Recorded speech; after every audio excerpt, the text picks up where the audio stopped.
It is open class number 115.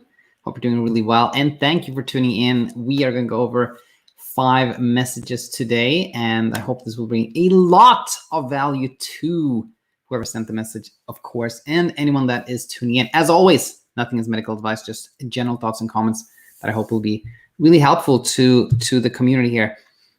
So yeah, with that said, let's jump right in. What's today? Today is the 12th, and I'm interviewing someone tomorrow for one of the last slots. If you want to become a sleep coach, there is actually just one really that's open. Two are taken, one is kind of preliminarily taken. So just send me a message right away if you're interested. But if you're interested, but you're thinking this is not the right time, there'll be October to October, and then this January, etc. But okay, that said, let's jump right in here and look at some questions. So the first one is from Daniel, my namesake. Okay, let's read this. Hi, Daniel. Hope you're doing well. I am, thank you. I have a generalized anxiety disorder that is caused by poor sleep. Early maintenance insomnia really affects me, and it happens on days when I'm not even worrying about it at night. I know your previous podcast said to stop worrying, but I'm wondering later on down the line, have you found anything else more helpful, such as adrenaline levels rising too early? So yes, Daniel, thank you so much for sending me this message. And, you know, a couple of things I thought of that could be really helpful to go over here. One is, you know, sort of one of the first statements, like I have generalized anxiety disorder caused by poor or little sleep, which is really, it's an idea. It's a thought or a belief, if you will. Now, the reason I bring this up is that anything that makes us feel that sleep is important and necessary and needed for any reason makes us feel more pressure to sleep, you know, and the more pressured we are to sleep, the less sleep happens. You know, there's so many examples of that, like it's an endless list of examples of this, but we can say, for example, when someone has to get up early, particularly early, and that's something really important happens, then, you know, almost everyone will feel so pressured to sleep, like, gotta sleep, I have so little time to sleep, I gotta get up early tomorrow.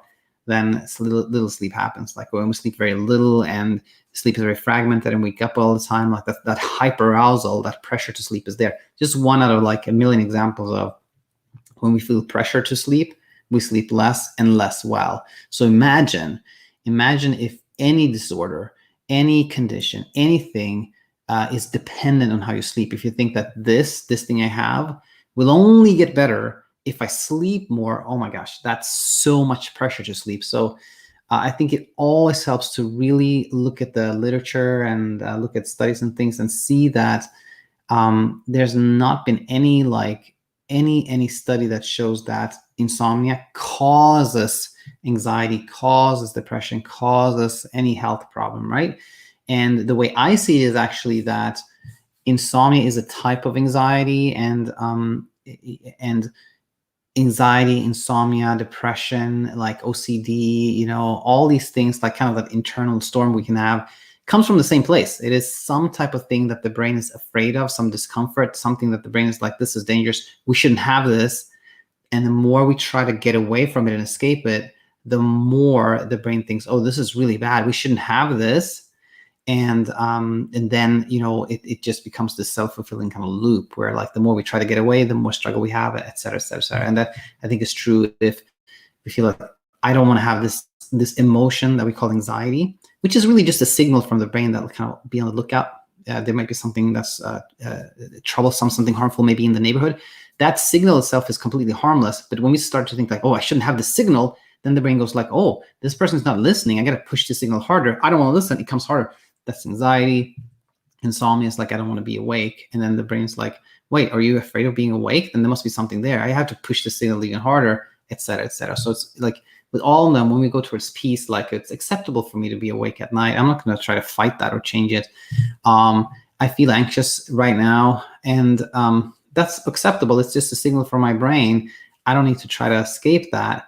I feel sad right now. I have some pain right now. I feel tired right now.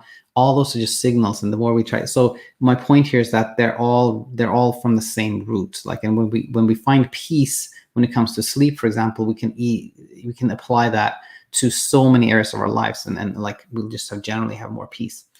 Now, that was kind of the first point. The second one was the point of, like, you said not to just stop worrying, which it can often come across as that. And sometimes if somebody on the channel says, like, I just stopped worrying, then I might say, like, oh, that's really nice to hear. But that is actually not possible. It's literally not possible to make yourself not worry. It's the same thing as saying, like, don't think about a pink elephant. Don't think about a pink elephant. Do not. Whatever you don't think about a pink elephant, of course, the only thing you're going to think about is a pink elephant, because you're literally trying all the time to stop thinking about that, right? And it's similar it is with worrying. If someone says, just stop worrying, then it's like, oh, that means I should not think about this, which makes you think about that. And it's kind of the opposite, actually. When you see that thoughts are also some type of just a signal, just a sentence in your brain, doesn't mean anything, you don't try to stop them, then there is no more worrying, because there's no resistance to the thought. It's only when we are resisting a thought that the brain wants to kind of deploy that thought more and more and more. So when we have, like, worrisome thoughts, and we just acknowledge them and say, okay, I have this worrisome thought, which is understandable. It's probably because I've had some fear in the past, and then it becomes fleeting. So whenever you try to stop worrying, then you'll have some more worry. Whenever, like, well, I'm worried, I acknowledge that, but I'm not doing anything particularly, then things fade. And have I found something? I haven't found anything that is different, I want to say, from what I've been teaching, at least for the last 6 to 12 months or so. But I always am looking for kind of new analogies, new ways of teaching, etc. So if it doesn't make sense here today, like, stay tuned. I think there will be an analogy or some kind of insight that will really click. And yeah, hope this helped, Daniel. And let us know how things go, and if you have any follow-up questions. With that said, let's move on to this message from Jenn. Let's read this. Hi, Daniel. It's been quite a while since I felt the need to ask any question. In fact, I have almost emailed you several times to let you know that I feel like a success story, but never did, because I feel like I just have a bit more to go. The sleep troubles are definitely caused by anxiety and hyperarousal. For me, it really all boils down to let everything be okay. I recall that from Stasha Stevens, and I feel like it goes right along with Natto. That has been a game changer for both the sleep troubles and general anxiety. Now, sometimes that isn't easy, but I feel like I'm getting better and better and letting everything be okay. My dog passed away 2 years ago, and I felt like I was finally ready to get a new puppy. So I did. But guess what happened? My amygdala fired up, all that old anxiety, and the hyperarousal skyrocketed, and the hypnic jerks returned. It's just an automatic thing that I obviously can't control. In the back of my mind, I was worried about her waking up and whining. And even though she slept solid for several hours, I didn't. I know what to do, or should I say not to. I just feel like I need a boost of encouragement, and to hear that this is normal, that it doesn't necessarily mean I'll go back down that road of having more bad than good nights of sleep. As always, thank you for your advice. Your channel has truly helped me, Jenn.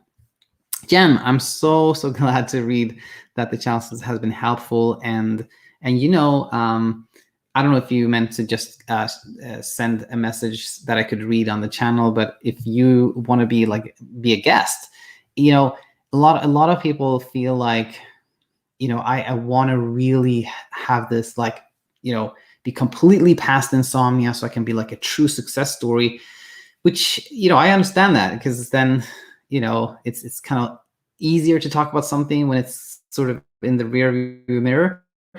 But as for the community here, and perhaps for someone like yourself, Jenn, it can also be helpful to be a guest and talk about how things are going when you're sort of like, I'm doing much better, but I have a little struggle left. I mean, one reason that's helpful is actually that sometimes when you hear the success stories that I share here, it can seem like the person is so past whatever struggle they had that it seems almost like insurmountable. Like, oh my gosh, this person can never have had it as bad as I have, because they're completely fine with it, can talk about it, So just something to consider. If you want to be a guest, just let me know. Now, back to the puppy here. It's kind of interesting, because we had somebody on the channel who said, that they got a puppy, and they actually slept really well for a few nights, and then the puppy stopped working, which is a classic one where you're just distracted and you're not trying to sleep because this new thing is there. So I thought it was going to be something like that, but it was kind of sort of the opposite here. That getting a puppy was an act of, I don't think, it doesn't sound like sleep was in the consideration, but if you, Jen, or anybody else, was thinking like, should I get a puppy or not? And then, oh, I might not sleep well if I get a puppy, then it's good to get a puppy, because it's a decision that comes from a place of like courage and freedom. And whenever we do things or avoid doing things to sort of protect our sleep, then it trains the brain to think that there's something fragile about sleep and it needs to be protected from something. So I'm really glad you got this puppy. Now, okay, you get the puppy. In the past, you've had quite a struggle with sleep, but you've learned a lot, and you have been letting things go, and you've been more willing to be awake and having discomfort, and things have been more peaceful, which is amazing. And now you get a new puppy, and somehow there's this idea that pops up, which is, what if? It's sort of like, what if the dog is whining all night? What if the dog doesn't sleep? What if that wakes me up? What if I then have more trouble sleeping in? What if this happens and that happens? And this is completely normal and expected. Yeah, it happens all the time to a lot of people. So, if you want some words of encouragement, yeah, it's totally normal and expected. Now, what really helps here, I think, is this, that those type of like what if thoughts are really simply maintained by resistance. If we're like, what if I can't sleep? And then, oh, that could happen. Like, what am I going to do? Should I try this or should I not try this? What should I do? That type of resistance is what keeps the thought going, because again, it's a signal, and the more we don't want to hear the signal, the more the signal is amplified. But when we go towards, yeah, the dog may be whining at night, and that may wake me up, and I may be up for a good stretch of the night here, and I'll still be safe. I'll be okay, and I can enjoy this puppy tomorrow still, even if I don't sleep much. And even going towards like, yeah, I might even have a stretch of time here where my sleep is kind of not so great, and that's okay. And I'm not going to do anything about that. That's totally normal, acceptable. When there's no more resistance, then there's no more struggle, there's no more fight, and you sleep well again, and things just get easier and easier. So I don't have much more to say. I think you know everything, Jen, and I hope this made sense. If not, just let us know. So thanks so much, Jen. I'm so glad to hear the channel has been helpful. All right, let's jump into our next one. This is from Emma. Hi, Daniel. I have sleep problems for the last 3 months. I was a very good sleeper. I always visualized my favorite things before sleep, and I liked it very much. It relaxed me and helped me fall asleep immediately. This is my usual pattern. Incident. 3 months back, there was an incident. I got up suddenly around 3 a.m. and I was fully awake. So like always, I try to visualize my favorite things, but I couldn't do that. I couldn't think of anything, and my heart rate was high, stressed out. I didn't sleep after that. The next day, I try to do the same thing as before sleep, like visualizing. But again, my mind can't imagine anything. And I became very alert and stressed out about why I couldn't visualize the thing like before. The same pattern continued for a week. I didn't sleep for a week continuously, got panic attacks, very stressful time, recovery. After that incident, I slowly watched a few videos on Insomnia and some success stories, helped to some extent to relax. For the next 3 months, I slept every day, some days 5 hours, some 6 to 7 hours. But the problem is every single day, every minute, my mind constantly thinks about sleep.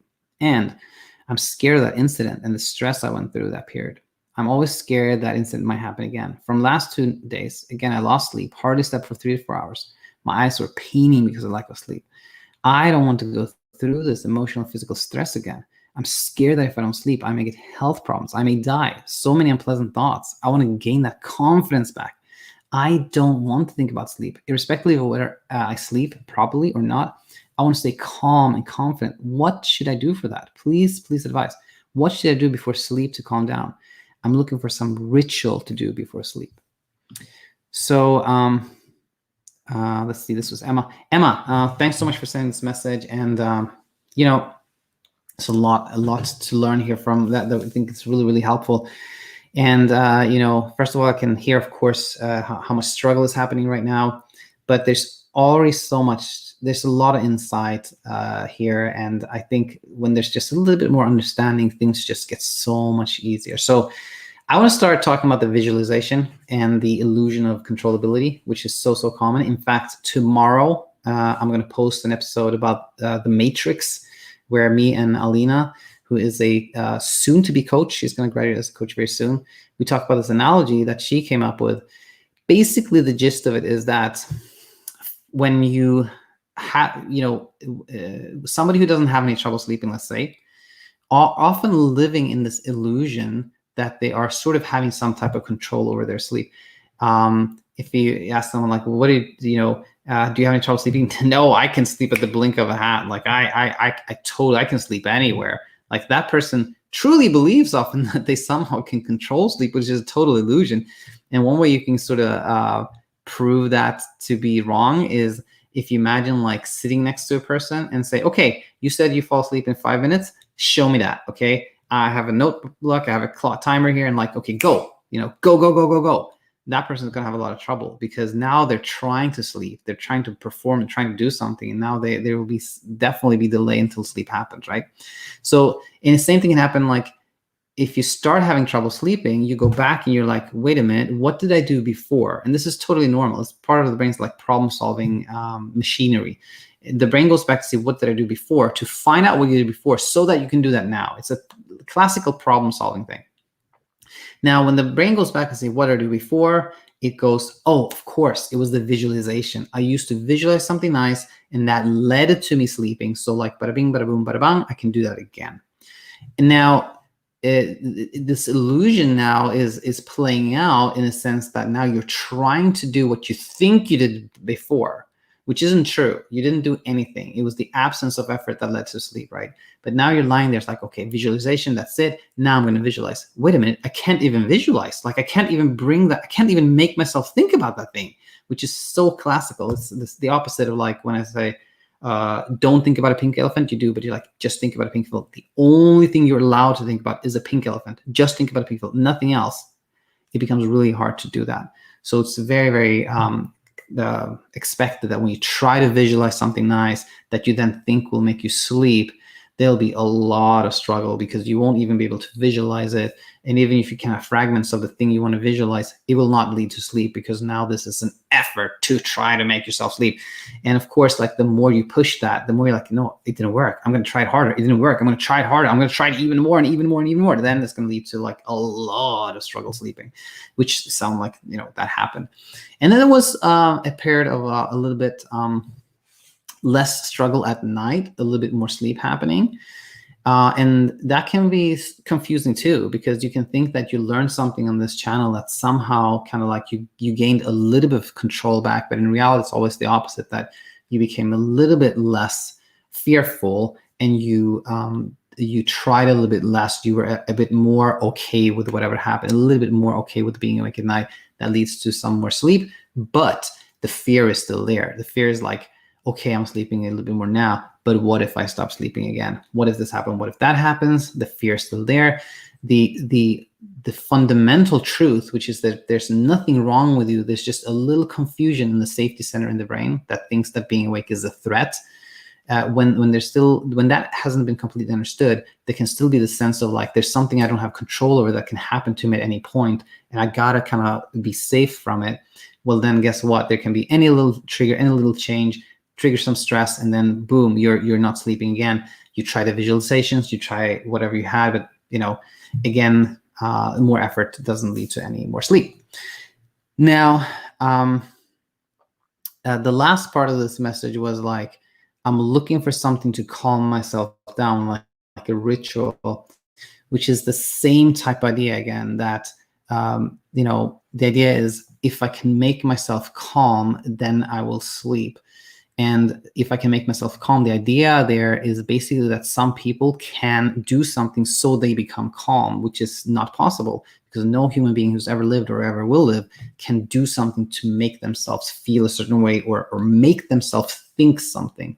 But on the flip side of that, when you see this and you're like, okay, whatever I do to try to make myself calm, like a ritual, is going to make me more anxious, then you can also see the flip side of that, which is that, oh, whatever I do that has no intent of making me calm, that I do just because I like to do it, that can actually be helpful, because it takes away from trying. So when you back away from trying to make yourself calm, and you're like, it's okay if I'm anxious, it's okay if I don't sleep that much, it's okay to be who I am in this moment, I'm not going to criticize myself, I can be gentle with myself, then things become a lot easier. And then we have also like the question of the obsessing, the constantly thinking about the same thing, which is quite simply from resistance. It's that when you have a thought and you're like, I don't want to have this thought, then the brain goes, but you're going to have this thought. But I don't want to have this thought. You have to have this thought. This is like super like confrontation, right? And that's just going to be like, the more you resist that thought, the more you're going to have it. But when you go towards like, oh, kind of you step out of it, and you're like, oh, I had this thought, which means I'm worried. Okay, that's notable. Oh, I think my mind is making me think about this again because it wants to keep me safe. Okay, I'm taking note of that. When you take note of things without any other intent, judgment, purpose, anything like that, those thoughts become fleeting, and then things become really peaceful, and sleep happens all by itself. So, yeah, Emma, this is a very common story. Thanks for sharing it. I think this really, really helps clarify things for a lot of people tuning in, and I hope you did it for yourself. And with that said, any more questions, just let us know. Okay, so with that said, let's move to the question from Ashely here. Ashely says, I've been struggling with insomnia for the past 18 months. I feel as though it is anxiety related, and I've tried various methods to combat insomnia, including CBTI, meditation, talk therapy, journaling, and now medication. Despite being on Lexapro for a little over a month, I'm still waking up after 4 hours of sleep and unable to fall back asleep after being hyper-aroused. I've tried meditation and different breathing techniques, as well as getting out of bed to the other activities, but nothing has helped. I feel as though I've been down every road with little to no effect. Yes, Ashely, thanks for sending this message. And, this is really a very, very common story. And it's a story of effort. It's a story of, the brain thinks that there's something wrong and it needs to do something. Here we heard the word combat. There's often the sense of threat. There's something that's wrong. Being awake at night is something that can harm me, something that is kind of attacking me, and I have to fight back, which is kind of a natural response when we think there's a threat. But in reality, there's no threat. Being awake is not dangerous. It's just a product of alertness. It's just being awake is actually just a way for us to be safe, and so when we see that, then we also see that anything you do to try to make yourself sleep is basically like pushing back against the brain, and that's going to make you more awake. It's basically, that's just called sleep efforts, right? And now the thing here is that when you see that, then everything becomes so much clearer. That then you see that, oh, it was trying CBTI, it was trying the meditation, it was trying the breathing techniques, it was trying the medication, it was trying to make myself sleep. That's actually what has fueled this struggle. And then it becomes this reverse thing where like the more things you've tried, the more understanding you have, the more it's like, oh, now I see why this has been happening. And it's actually a great opportunity for like, if you're trying, like if you have a long, let's say someone has like a 50 item long list of things they do to kind of make sure they sleep, like then it becomes like 50 opportunities. Like everything you step away from is like a step towards freedom again. So I want to say here that this is, I don't have that much more to add here, just to say that this is a very, very typical story. Nothing strange or unusual about this at all. And it can definitely feel like I've tried everything. I've been down every single road, but nothing has actually taught you the fundamentals, and when you just keep trying things, things don't get better. But when you understand the fundamentals and you try less and less and less, that's really when you get freedom. Yeah. Okay. Hope that helped, Ashely. And, do stay in touch. Let us know how things go. And then we have a message from Esteban here. Esteban says the following. Hi, Neil. Thanks for your comments and help situation. I have 4 years of sleep disorders, waking up too early, 4 or 5 a.m., and hard to fall back asleep again. Lately, it's much better, but I like to improve to feel completely rested in the morning. I've been trying CBTI, sleep time frame, cannabis oil drops on top of healthy lifestyle from last year, sports, meditation, food. Thanks for your help. Cheers. P.S. Had mild sleep apnea before, but improving in the last year, losing weight, healthy lifestyle. All right. You may have, I don't know if you saw this, Esteban, but I just the other week posted an episode on like when you are really into health, like a healthy lifestyle and you have trouble sleeping, you can maybe learn from that one. But first of all, I'm really happy that you've been doing well, and that really always comes from trying less effort, being more willing to wait. That that leads to sleeping easier. Now, the question here becomes, okay, I sleep pretty okay now, but I want to sort of optimize my sleep so when I wake up, I feel like ready to go, refreshed, like I feel, ready to conquer the world. And now the tricky thing there is that how fatigued we are, if you will, fatigued versus kind of alert we are, is very rarely a product, like a result of like sleep quality or sleep duration. You're right. I mean, it in the context of insomnia, that is, like, there is sleep apnea, of course, when we're snoring loudly, and that is a condition that causes poor quality sleep that can definitely make you like tired. But apart from that, when it comes to like the insomnia realm, the feeling of fatigue in the morning, in my teaching, is almost always more a result of like how you feel emotionally. If there was some struggle overnight, you didn't sleep as much as you wanted to, and you feel tired and not kind of ready to go, that is really a product of the struggle. That like, I tried to sleep, but I couldn't. I feel kind of disappointed and I feel tired. One thing to keep in mind. Another thing to keep in mind is that a lot of people feel kind of groggy when they wake up, feel kind of tired, and have some coffee and maybe do something else, and only like quite a bit later start feeling like, now I feel more refreshed. So if you wake up and feel sort of tired and you're kind of dragging, that may be totally normal for you. Like a lot of people have that, which, both these things kind of lead to what I think is the most important, which is that when someone goes into, there's something wrong with my sleep, I have to optimize it to feel more refreshed. That to me is really like a path towards more struggle, because you don't have any control over like what sleep stages you have. You don't have control over how long you sleep. All sleeping well is a product of absence of effort. And so when you start deploying effort to improve your sleep and optimize your sleep, there will be more struggle, and there will maybe be even more of a desire to optimize your sleep and more. So I think the key really is to see like, okay, I wake up feeling a little bit like this. Maybe, if you think you have sleep apnea, first, then that could be definitely something to look into. But other than that, go towards, I think go towards, what else could it be? Could it be that there's something during the day that I'm not that excited about?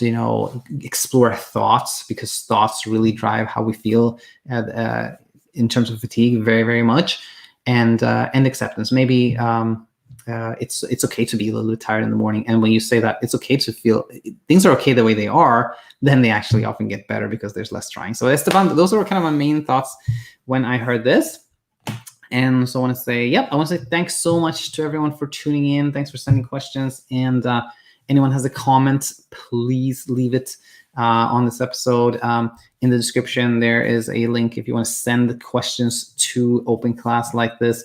If you want to be a sleep coach, then it is high time that you check out the program on the website and apply right away, because there's only 1 or maybe 2 slots available for July 15th, which is just in 2 days, so or maybe 3 days. But anyway, hope this helped, and hope to see you back here real soon. Until then,